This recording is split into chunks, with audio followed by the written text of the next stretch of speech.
에서더 2장 16절부터 마지막 절까지 교독하겠습니다. 2장 16절 제가 먼저 읽을게요. 아수에로 왕의 7년 10월 곧 데베돌에 에스더가 이끌려 왕궁에 들어가서 왕의 앞에 나아가니 왕이 모든 제도와 에스더를 더욱 사랑함으로 저가 모든 제도와 왕의 앞에 더욱 은총을 얻으니라. 왕이 그 머리에 열관을 씌우고 마스리를 제시하여 왕후를 삼은 후에 왕이 크게 잔치를 베푸니 이는 에스더를 위한 잔치라. 모든 방백과 신복을 향하고 또 각 도의 세금을 면제하고 왕의 풍부함을 따라 크게 상준이라.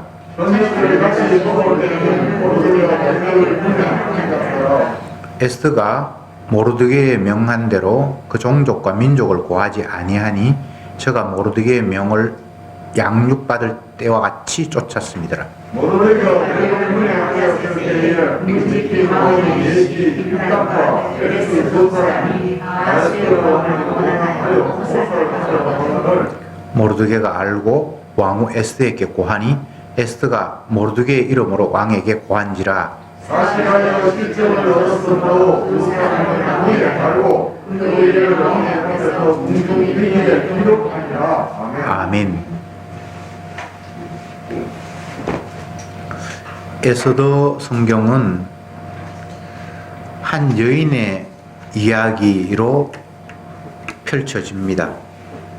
그런데 그 한 여인은 남의 나라에 포로가 되어서 나라도 없는 속국, 그 가운데도 부모도 없는 힘없는 여인이 에스더인데, 그 힘없는 여인이 하나님의 능력에 사로잡혀서 결국은 세상에 가장 강하다고 하는 그 사람마저 움직이는 그런 여인으로 등장하는 것, 그것이 에스더에서의 이야기입니다. 겉으로 드러나는 것으로만 평가할 수 없는 하나님의 일. 주님은 약한 자를 들어서 강한 자를 부끄럽게 하시고 무능한 자를 들어서 능력 있는 자를 쥐고 흔드시는 하나님, 그런 모습을 우리는 본문을 통해서 거듭거듭 확인하게 됩니다. 오늘 읽은 말씀의 내용은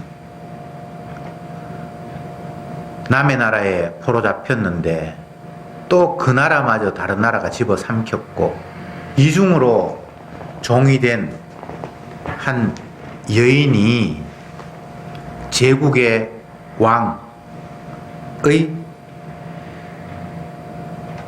부인으로 선발되었다라는 이야기가 기록이 되어 있습니다. 우리가 잘 아는 대로 아수에로가 자기의 나라를 더욱더 확대하고 크게 하기 위해서 왕이 된 지 3년에 자기가 다스리고 있는 127도의 모든 귀족과 장군들을 다 왕궁으로 불러 모아서 그들을 격려하면서 6개월 동안이나 잔치를 베풀었습니다. 더 큰 제국을 이루기 위해서 그들을 격려한 그런 잔치다, 이렇게 이해하시면 됩니다. 그런데 그 잔치 끝에 왕후가 왕의 명령을 어겼어요. 술 한잔 돼서 우리 마누라의 아름다움을 만방에 전해야지 하면서 부인에게 풀 메이크업하고 내한테 나와라, 그렇게 했는데 왕비가 꼴 좋다, 술 한잔 채가지고 나마저 조롱거리를 만들려고 하냐 하면서 왕 앞에 나가지를 않았단 말이죠. 그랬을 때 왕이 신하들의 체면도 있고, 신하들 보는 앞에 왕의 체면도 있고, 자기가 한 말을 왕비가 어김으로 말미암아 결국은 그를 왕비의 자리에서 쫓아내는 그런 사태가 벌어졌죠. 근데 그 일이 벌어지고 난 이후에 그 사건은 아수에로가 왕이 된 지 3년에 이렇게 기록이 되어 있고, 오늘 본문에 보면 이제 7년 몇 월에 이렇게 되어 있습니다. 그러니까 세월이 이제 한 3년 반을 흘렀어요. 그러고 난 이후에 새로운 왕비를 이제 간택을 하는데 남의 나라에 포로로 잡혀온 에스더라는 여인이 최종적으로 선발되었다. 그런 이야기가 기록이 되어 있습니다. 제가 에스더 시작하면서 에스더의 내용은 잔치로 시작했다가 잔치로 끝난다라는 말씀을 드린 기억이 있는데 오늘 잔치는 첫 번째 잔치와는 좀 내용이 다릅니다. 첫 번째 벌였던 잔치는 자기가 제국의 왕이 되고 난 이후에 더욱더 큰 제국을 만들기 위해서 각 도의 귀족, 방백, 장관들을 다 불러 모아서 사기를 북돋우면서 이제 우리가 더 큰 나라 한번 만들어 봅시다 라는 잔치였다면 오늘 잔치는 새롭게 왕비를 뽑아서 왕이 너무 기뻐서 그 왕비를 위해서 잔치를 베푸는 내용이 이 장에 기록되어 있습니다. 1장에도 잔치, 2장에도 잔치, 마지막 끝장에도 잔치, 온통 잔치가 벌어지는데 근데 그 잔치의 성격이 조금씩 달라지는 게 아주 재미있는 내용이에요. 잔치라는 것은 어떤 의미가 있습니까? 기뻐서 그 기쁨을 외부로 표출하는 것이 잔치잖아요. 오늘 잔치에서는 왕이 너무 기뻐서 온 각 도에 세금을 다 면제해주고, 그리고 지방세 면제해주고, 또 그것으로 끝나는 것이 아니라 훌륭한 사람들, 칭찬 들을 사람들을 뽑아서 그에게 상도 베풀고 상금도 주고 그런 기쁜 잔치를 같이 했습니다. 제가 이 본문을 보면서 생각한 것이 아수에로 왕의 입장이 있고 또 에스더라는 여인의 입장이 있을 수 있다. 에스더는 속국이잖아요. 자기 나라도 잊어버렸고 속국인데 그 속국에 또 속국이 되어 있고, 그런데 어쨌든 그 자기가 초라한 신분, 엄마 아버지도 없고 사촌 오빠 밑에서 그냥 자라는 고아와 같은 그 어린 소녀가 제국의 왕비가 되었다라는 것이 한편으로는 엄청난 신분 상승일 수 있고 권력자의 아내가 되었으니까 본인이 어떤 대단한 위치에 갔다라고 생각할 수도 있지만, 또 다른 한편으로는 예전에 왕비는 왕 앞에 말 한마디 안 들었다고, 술 취해서 뭔가 명령을 했는데 그거 안 들었다고 폐위돼 버리는 그런 상황을 알 거란 말이죠. 그러면 과연 이 에스더는 기쁜 마음으로 지금 왕비의 자리에 가서 같이 잔치를 즐기고 있었을까? 아니면 조마조마하게 내가 이게 정말 원치도 않은 일을 이 자리에 와서 과연 잘할 수 있을까? 나는 전 왕비처럼 폐위되진 않을까? 그런 불안은 없었을까? 이런 생각을 해보았습니다. 근데 중요한 것은 이 땅의 그 어떤 인간도 자기 기쁨과 만족을 위해서 사는 것이 아니다. 아수에로는 지가 기뻐서 너무나 이쁜 왕비 뽑아서 너무 기분 좋아서 세금도 면제해주고 상도 막 베풀고 잔치도 베풀어서 자기 기쁨을 과시했는지 모르지만 그 기쁨의 핵심이 되어 있는 에스더는 과연 그 왕처럼 무한정으로 기뻐만 했을까? 라는 생각을 하지 않을 수 없습니다. 다시 말씀드립니다. 인간이 자기 위주로 세상을 바라보면 해답이 없어요. 내 기쁨, 내 만족을 추구하려고 일을 도모하고 꾸미다 보면 결코 세상이 내 기쁨 쪽으로 흘러가지 않는다라는 것을 확인할 뿐이에요. 왜? 나를 위해 지어진 세상이 아니기 때문에. 그래서 나는 내 만족을 위해서 살아가야 된다라는 그 발상 자체가 얼마나 피조물로서 부적절한 생각을 하고 있는가를 깨달아야 됩니다. 나를 위한 세상도 아닌데 왜 내 기쁨을 위해서 내 가족들이 존재해야 되고 내 자녀가 존재해야 되고 내 남편, 내 아내가 존재해야 된다라고 생각을 합니까? 내 주위의 사람, 친구들도 내 기쁨을 위해서 존재해야 되고 에이 걔는 만나면 영 기분이 안 좋아. 재수 없어. 그게 사실일 수 있지만 그런 생각 자체가 얼마나 하나님 앞에 잘못된 생각인가는 잘 깨닫지 못하죠. 아수에로 아무리 큰 제국의 왕이라 한들 지가 원하는 세상은 없어요. 왕비가 자기 말을 들어야 된다. 그것도 착각이에요. 하나님의 왕되심을 보여주기 위해서 그는 잠시 왕이라는 자리에 주님께서 두셨을 뿐이에요. 그러면 에스더도 마찬가지입니다.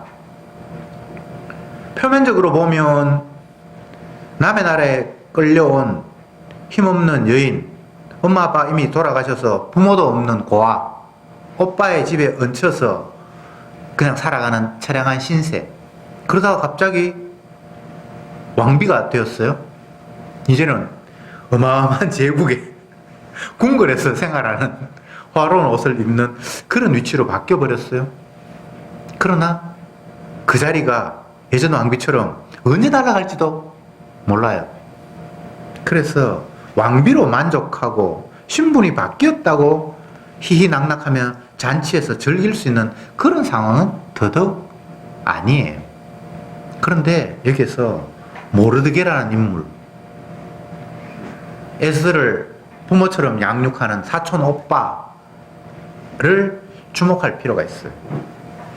이 사람은 계속해서 지금 현재 상황이 끝이 아니다 라고 생각을 하면서 비록 남의 나라에 끌려와서 종살이를 하고 있고 지금도 자유가 없이 살아가고 있는 상황이지만 이 처지에서도 주님은 자기 백성을 버리지 않고 당신이 내뱉었던 언약을 결코 잊지 않고 실행하시는 분이라는 사실을 그는 믿고 있어요.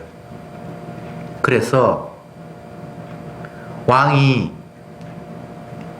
왕비를 폐위하고 또 새 왕비를 뽑는데 자기 동생이, 사촌 동생이 그게 후보가 되었고 최종적으로는 그가 왕비의 자리에 올랐고 이 자체를 아주 조용하게 지켜보고 있어요. 그러면서 자기 동생에게 당부한 이야기는 딱 하나입니다. 너는 네 민족, 네 종족을 발설하지 마라. 그 한마디 계속해서 그에게 들려주었어요. 어쨌건 에스더는 본인의 의사와 상관이 없이 왕비가 되었습니다. 그리고 그 오빠가 한 이야기, 네 종족, 네 민족을 남들에게 발설하지 말라는 그 한마디 이야기를 계속해서 그는 지키고 있습니다. 이 모든 일들이 역사를 주관하시는 하나님, 언약으로 세상을 다스리시는 하나님의 일하심의 모습이 여기에 다 담겨 있습니다. 왕은 언약이고 뭐고 아무것도 몰라요. 그냥 자기의 현재의 위치를 즐기고 있고 제국의 왕으로서 왕비를 폐위하고 새롭게 너무나 마음에 드는 왕비가 간택이 되어서 기분이 그냥 흡족해서 잔치를 베풉니다. 그냥 자기 마음대로 그냥 행동하고 있는 거예요. 그런데 그 일 속에 주님은 은밀히 자기 언약을 실현하시는 것을 이쪽 저쪽 사람을 배치해서 다 지금 조종하고 있습니다. 아수에로가 왕인 것 같은데 나중에 보면 에스더가 마음대로 일을 하도록 하나님께서 조종하고 계십니다. 세상에 누가 왕이죠? 인간은 결코 왕이 아닙니다. 하나님의 왕되심을 보여주기 위해서 그들은 그 위치에서 허수아비처럼 서 있을 뿐입니다. 모든 인간은 다 허수아비예요. 그래서 선지자들은 하나님의 말씀을 이렇게 전합니다. 도울 힘이 없는 인생을 의지하지 말라. 그 생명은 호흡에 있나니 언제 끊어질지 모른다. 이 숨 쉬는 것 같은데 언제 끝날지 모른다는 거예요. 어리석은 자야, 어리석은 부자에게 주님께 하시는 말씀이, 어리석은 부자가 어떤 생각을 했는가 하면, 야, 내가 정보를 듣기를 어느 도시에 가면 어떤 장사가 진짜 돈을 많이 번다고 하는데 내가 빨리 거기 가서 장사해서 엄청나게 돈을 많이 벌어서 이제는 평생 먹을 걸 창고에 가득 채워두고 먹고 마셔야지. 이렇게 생각하는 사람을 향해서 주님께서 하신 말씀이, 이 어리석은 자야, 오늘 밤에 내가 네 영혼을 데려가면 네 예비한 것이 누가 차지하겠냐, 이렇게 말씀하셨죠. 이 세상의 모든 인간들은 자기 만족을 위해서 뭔가를 계획하고 추진하고 생각하고 합니다. 아하수에로는 새로운 이쁜 왕비를 맞이했다고 잔치를 베푸는 것처럼 모든 인간들은 다 이런 식으로 살아갑니다. 그런데 그 왕권에 의해서 강제로 남의 나라에 포로잡혀 왔고 또 원치도 않았는데, 원하는지 원치도 않은지 그건 모르지만 어쨌든 자기의 의사와는 전혀 상관이 없이 왕비가 된 사람이 또 있습니다. 근데 그것을 묵묵히 지켜보고 있는 모르드게가 있습니다.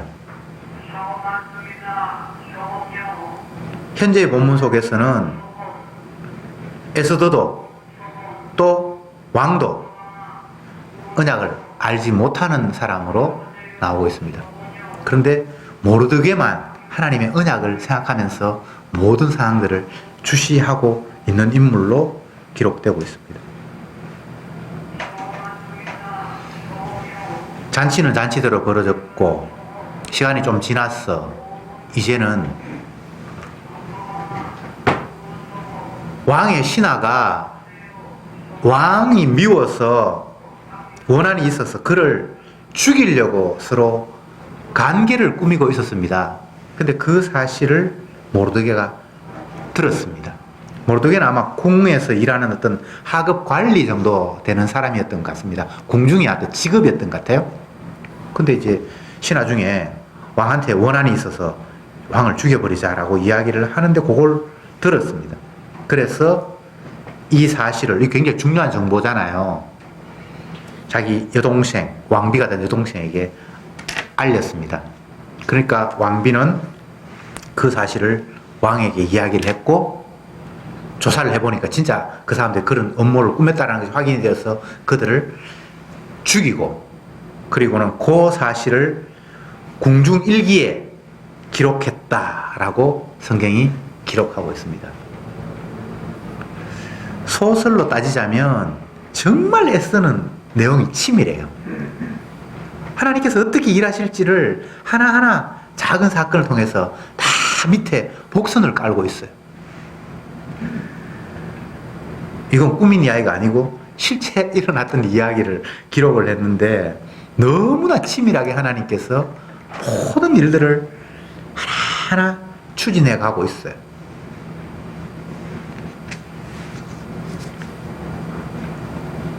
인간적인 입장에서 이스라엘 사람들은 이제 더 이상 인간 대접 못 받는 그냥 개, 돼지, 짐승처럼 종들처럼 살아갈 수밖에 없는 그런 현실에 놓여 있습니다. 그런데 그 이스라엘을 주님께서 그냥 내버려 두시는 것이 아니라 여전히 이스라엘의 하나님으로 그들을 존귀하게 여기면서 자기의 뜻을 묵묵히 실현해 가시는 모습을 우리는 성경을 통해서 확인할 수 있습니다. 오늘날 성도도 마찬가지예요. 표면적으로 보면 성도가 이 세상에서 뭐 큰 소리 치고 힘있게 활동할 수 있는 그런 위치에 있지 않습니다.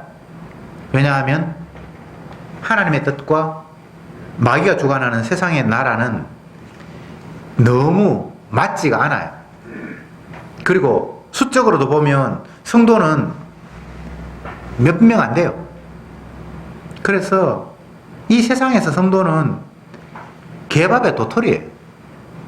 마치 아수에로 제국에 잡혀온 수많은 민족 가운데 한 민족 유다의 작은 사람인 것처럼 성도는 표면적으로는 별 볼 일 없는 사람입니다. 그러나 성도 한 생명이 온 천하보다도 더 하나님 보시기에는 귀해요. 왜? 자기의 희생으로 그를 샀기 때문에. 그래서 표면적으로 성도가 별 볼 일 없고 이 세상에서 아무것도 아니다라고 여긴다면 그것은 하나님의 뜻을 전혀 파악하지 못하는 거예요. 결코 그렇지 않아요.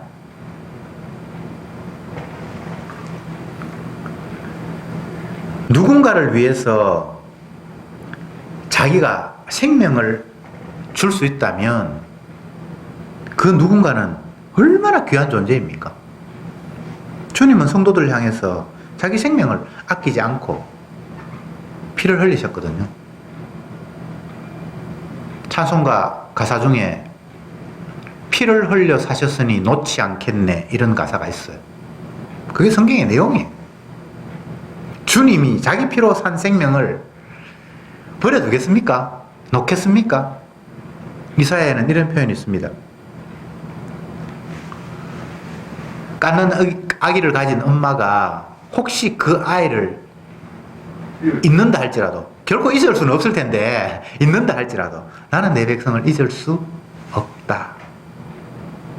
깐난 아기를 가진 엄마가 아이를 잊어버리겠습니까? 잊겠습니까? 머릿속에서 지울 수 있겠어요? 못 지우죠. 그런데 혹시 지울 수 있다고 한다면, 그러나 나는 결코 너희를 잊지 못한다. 세상에서 가장 밀착된 관계를 깐난 아기를 가진 엄마와 아이의 관계라고 주님께서 표면적으로 얘기를 하시고, 그게 우리의 눈으로 확인할 수 있는 가장 밀착된 관계예요. 그보다 더 밀착된 관계는 없어요. 엄마와 아이, 그것도 깐난 아기, 금방 태어난 아기, 그게 세상에 가장 밀착된 관계인데 그보다 나 백성과 나의 관계는 더 밀착되어 있다는 이야기입니다.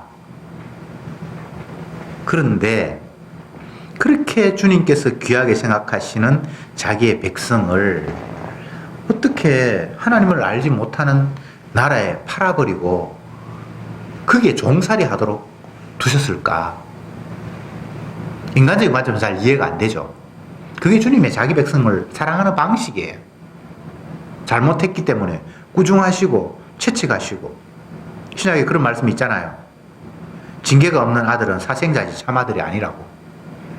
자기 아들이니까 주님께서 채찍을 드신 거예요. 우리가 상상할 때 채찍치고는 너무 심하다 이런 생각이 들 수 있을지 모르지만 주님은 그런 식으로라도 자기 백성을 꾸중하시고 채찍하셔서 결국은 자기 아들로 품으시는 그 과정이 지금 이스라엘 백성들이 이방인의 포로 잡혀간 모습이고 그 나라에서 찍소리 못하고 살아가는 이 환경으로 두신 거예요. 아무 힘이 없잖아요. 그런데 아무 힘이 없는 게 아니에요. 그들이 힘이 있어서가 아니라 그들의 아버지 되시는 여호와가 그들을 버려두지 않았기 때문에 이 이야기를 성경이 지금 하고 있는 거예요. 피를 흘려 사셨는데 그 피를 흘려 산 생명들을 주님이 방치하시거나 외면하실까요? 그럴 수가 없는 거예요. 너무 귀하기 때문에. 엄마가 갓난 아이 못 잊듯이 하나님은 절대 자기 백성을 잊어버린 적이 없다는 거예요. 부모는 힘의 한계가 있기 때문에 자녀에게 잘하고 싶어도 무한정 잘할 수가 없어요. 한계가 있잖아요. 자기가 할 수 있는 것이 한계가 있잖아요. 근데 하나님은 한계가 없잖아요. 모든 능력을 다 가지신 분이잖아요. 그러니까 성도는 염려가 있을 이유가 없어요. 걱정이 있을 이유가 없어요. 자, 다시 본문 이야기를 해봅시다. 아수에로는 자기가 기뻐서 잔치를 베풉니다. 그에 비해서 에스더는 자기의 의사와 상관이 없이 그냥 잔치의 주인공이 되어 있습니다. 이게 지금 좋은 건지 나쁜 건지 인간적인 관점에서는 판가름하기가 애매합니다. 마냥 좋다면 왕비가 되어서 화로운 궁궐에서 죽을 때까지 쭉 살면 그건 좋은 거라고 생각할 수 있을지 모르지만 예전 왕비처럼 그런 이 경우를 당하지 않는다는 법이 없기 때문에 에스더 입장에서는 마냥 좋은 잔치라고 말할 수는 없습니다. 제가 지금 말씀드리는 것은 무엇을 이야기하고 있는가 하면 이 세상이 인간을 위한 세상은 아니다라는 걸 말씀드리는 겁니다. 아수에로가 잔치를 베풀어도 결코 지 마음대로 되는 게 아니고요. 또 에스더가 왕비의 자리에 갑자기 등극을 했는데 앞으로 쫓겨갈지 아니면 계속 왕비로서 화롭게 누릴지 그런 생각할 이유도 없다는 이야기를 제가 하고 있는 겁니다. 왜? 세상의 주관자는 여호와 하나님이기 때문에. 자기가 기뻐서 잔치를 베풀었던 내가 원하든 원치 않든 왕비가 되었던 그런 거 상관없이 하나님은 지금 자기 일을 펼치고 있다는 이야기를 제가 하고 있는 겁니다. 우리 주변을 둘러봐도 어떤 사람은 기쁜 것 같고 지가 기뻐서 잔치를 베푸는 것 같이 활동하는 사람이 있는가 하면 어떤 사람은 그와 전혀 상관이 없이 살아가는 사람도 있고 그래서 누구를 보면서 부러워할 수도 있고 누구를 보면서 치근하게 생각할 수도 있고 근데 그런 관점으로 보지 말자는 겁니다. 그 모든 일이 주님의 주되심을 드러내기 위해서 주께서 펼치고 계신다는 사실. 그래서 모르드게 씨가 이게 성도에게 필요한 거예요. 누가 잘 됐다. 좋겠다. 아유 저 사람은 왜 저렇게 초라해. 안 됐다. 이런 시각 말고 주님이 자기 영광을 위해서 도대체 어떤 일을 펼치시려고 지금 상황을 이렇게 몰아가시지? 라고 객관적으로 바라볼 수 있는 모르드게의 시각.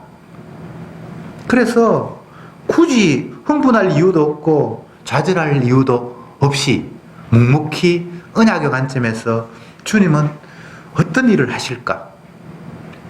제가 언약의 관점이라고 자꾸 이야기를 했는데 그게 작은 힌트이지만 네 민족, 네 종족은 이야기하지 마라. 침묵해라. 그것을 이야기할 때가 이제 반드시 올 것이다. 라는 것이 모르드게의 언약적인 관점으로의 삶입니다. 성도는 예수 그리스도의 주되심을 증거하기 위해서 뽑힌 자입니다. 반드시 주님의 주되심을 드러낼 때가 와요. 물론 그 때라는 것이 24시간 그 때라고 말할 수 있겠지만 어쨌든 어떤 계기가 되어서 반드시 자기 색깔을 드러낼 때가 있어요. 근데 이 이제 3장 이후로 넘어가면 모르드게라는 인물이 왜 언약적인 관점에서 세상을 주시하고 있는가가 조금씩 드러나요.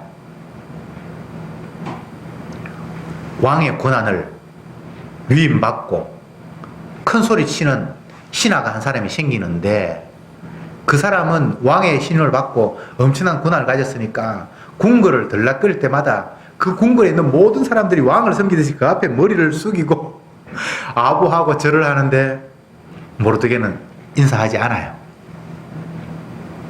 그러면서 그가 유대인이라는 사실을 이미 이야기를 하기 시작해요.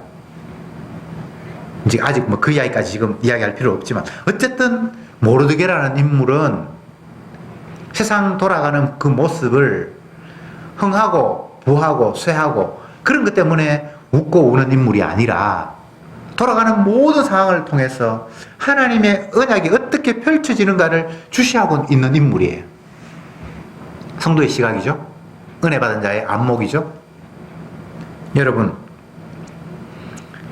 세상은 표면적으로 보면 웃을 일도 있고 울 일도 있고 만나고 헤어지고 병들고 건강하고 뭐 정반대의 상황이 오고 갑니다.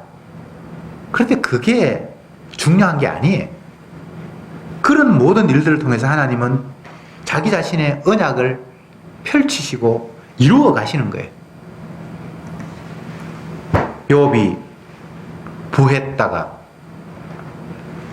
완전히 거지꼴이 되었다가 또 다시 부를 회복하고, 이런 이야기가 욥기를 보면 표면적으로 펼쳐지는데, 그런데 세상을 그런 식으로 볼 게 아니라는 거예요. 왜 그가 부해졌으며, 왜 그가 졸지에 거지꼴이 되었으며, 그 사람 개인하고 아무 상관이 없어요. 그가 제사를 잘 드렸고 신앙생활 잘했고 반대로 못했고 그것과도 전혀 상관이 없어요. 그런데 언약을 알지 못하는 사람은 그런 시각으로 모든 걸 바라볼 뿐이잖아요. 욥의 친구들. 근데 그게 아니잖아요. 하나님의 하시는 일을 위해서 그는 때로는 부하게 되었다가 때로는 빈하게 되었다가 그냥 그렇게 움직여 가는 거예요. 여러분, 세상은 하나님께서 자기 아들을 자랑하려고 만들어 놓으셨어요. 자기 아들을 자랑하려고. 아버지 하나님은 아들을 영화롭게 하는 걸 통해서 스스로 영광을 받으시는 분이라고 성경이 기록하고 있어요. 아들 잘 되고 아들이 찬양을 받고 모든 피조물이 그 아들에게 주라고 복종하는 그 모습을 보면서 아버지가 흐뭇해 하시는 분이에요. 그게 성경에 기록되어 있어요. 아니, 뭐 자기한테 영광을 돌려야지 왜 아들한테 영광 돌려 자기가 기쁘냐. 그런 거 따지지 말고 아버지는 그런 여호와 하나님이에요. 아들이 영화롭게 될 때 아버지가 흡족하고 영광을 받으시는 분이에요. 그래서 성도는 아들을 영화롭게 함으로 말미암아 아버지께 그냥 영광이 되는 그런 구도로 주님께서 우리를 활용하고 계시는 거예요. 그런데 그 아들은 어떤 아들입니까? 자기 백성을 사랑하사 그를 건지기 위해서 스스로 목숨을 내놓으신 분이에요. 세상은 온통 이 이야기로 도배되기를 원하시는 분이 아버지와 아들이세요. 다른 세상 생각하는 그 자체가 아버지의 뜻과 상관이 없고 예수님의 뜻과 상관이 없이 마귀의 발상입니다. 마귀가 우리에게 심어준 생각은 세상 온 천지가 나의 영광을 위해서 도배되기를 원해요. 어디 가도 내가 존중받고 어디 가도 나를 알아주고, 그 사람 대단하다, 그 사람 참 훌륭하네. 여러분 그러지 않습니까? 그런데 그게 마귀가 심어준 생각이에요. 아들이 영광받는 세상을 주님이 펼쳐놓았지 내가 영광받는 세상은 아예 없어요.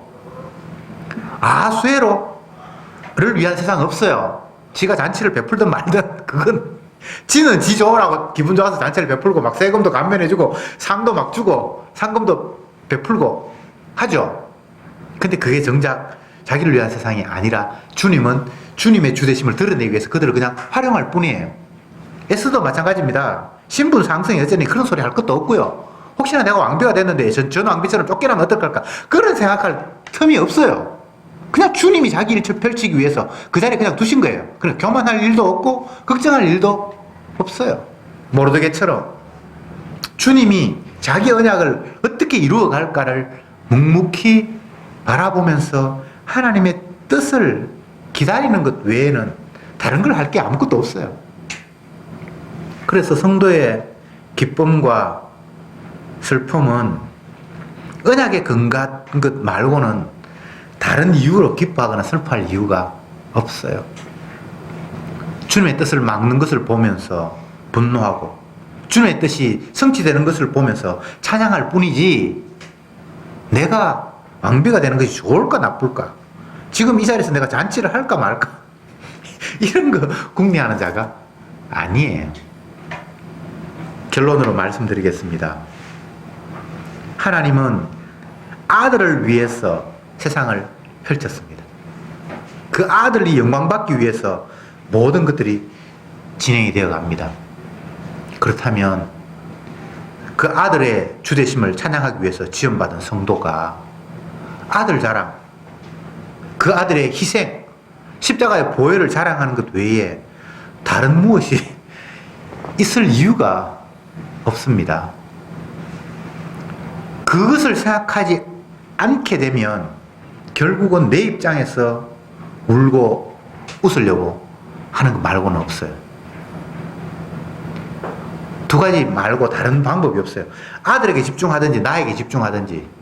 나에게 집중하면 답이 없어요. 아들을 영화롭게 할 때는 모든 것이 다 아멘이 될 뿐입니다. 기도합시다. 주님, 이 시간도 다시금 예수 그리스도의 주되심을 위해 펼쳐지는 세상에 대해서 말씀을 통해서 생각해 보았습니다.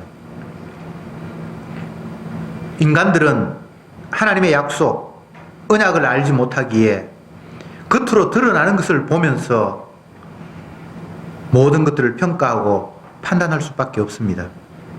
그러나 저들에게는 주님께서 약속을 주셨고 그 약속을 믿게 하셨기에 약속 외에 다른 것으로 만들어지는 세상은 없다는 사실을 저들에게 알려주셨사오니 우리가 세상을 읽을 때에 모르드게처럼 언약의 관점으로 묵묵하게 세상 모든 것들을 바라볼 수 있는 은혜를 주시옵시고 그 바라봄 속에서 주님의 신실하심, 주님이 약속하신 것이 이루어 가심을, 성취됨을 맛보며 감사, 찬양하게 하옵소서. 세상은 예수 그리스도의 사랑, 주님의 보혈의 피만이 찬양되는 세상인 줄 날마다 증거하며 확인하며 감사하게 하옵소서. 예수님의 이름으로 기도드리옵나이다. 아멘.